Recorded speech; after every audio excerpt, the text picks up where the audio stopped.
Mon parcours en tant que médium, de la découverte à la pratique. Dans cette seconde partie de mon récit, je souhaite partager mon parcours en tant que médium, approfondissant les expériences qui ont jalonné mon chemin depuis ma découverte de mes dons. À l'âge de 14 ans, j'ai pris conscience de mes capacités médiumniques, mais je suis convaincu que j'ai possédé ces dons bien avant, bien trop jeune pour en prendre véritablement conscience et pour les analyser correctement. Parlons un peu maintenant de la prise de conscience des dons. Ma découverte des capacités médiumniques a commencé par des rêves et des ressentis qui me semblaient étranges. J'ai réalisé que je pouvais voir et entendre des personnes que les autres ne percevaient pas, ce qui m'a plongé dans une profonde confusion.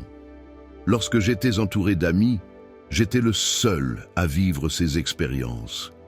La difficulté résidait dans le fait d'établir un contact avec ces entités, car même si je pouvais les voir et les entendre, je n'avais pas encore établi de communication directe avec elles. La première question qui m'est venue à l'esprit était de savoir si ces entités étaient des personnes décédées, ou si elles provenaient d'autres mondes, voire d'autres galaxies. Ce n'est qu'avec le temps que j'ai commencé à percevoir des réponses.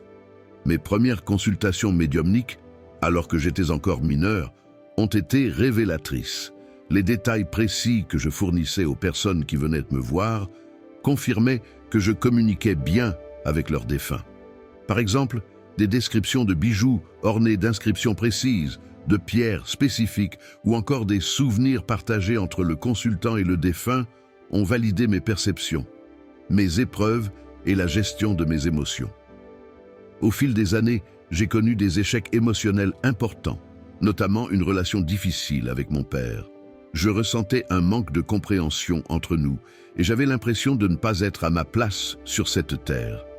Cette période de ma vie, entre 8 et 13 ans, a été marquée par un sentiment d'errance, accentué par la perte de mon grand-père. Ce décès a constitué un tournant. Je me souviens d'un moment marquant. 3 semaines après sa mort, je l'ai aperçu à un arrêt de bus, me faisant signe d'un sourire alors que je prenais le bus scolaire. Ce souvenir reste gravé dans ma mémoire. Les années ont passé et j'ai subi une perte significative de mon acuité visuelle à l'âge de 18 ans.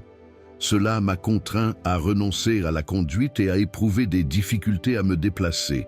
Grâce à un donneur américain, j'ai pu bénéficier d'une greffe des yeux, retrouvant ainsi partiellement ma vision. Cependant, cette acuité s'est détériorée avec le temps. Je voudrais vous parler maintenant de mon évolution spirituelle et pratique. À 20 ans, j'avais déjà fait des progrès considérables dans la maîtrise des énergies. J'ai exploré des lieux chargés en énergie et en entités, et j'ai commencé à pratiquer le magnétisme. Cette pratique s'est révélée naturelle, comme si j'avais reçu une aptitude innée pour cela. J'ai alors commencé à aider des personnes à gérer leurs émotions, leur stress et à traiter des affections cutanées telles que l'eczéma ou le psoriasis. La transition vers la voyance s'est faite sans difficulté, car la frontière entre médiumnité et voyance est relativement mince. À 22 ans, je pratiquais déjà de manière gratuite en tant que médium, voyant et magnétiseur. Cette expérience m'a permis de consolider mes compétences et d'affiner mes méthodes d'accompagnement. Avant de vous faire partager prochainement la partie 3 de mon récit pour résumer, voici une partie de mon parcours en tant que médium qui a été jalonné de découvertes, d'épreuves et d'évolutions personnelles.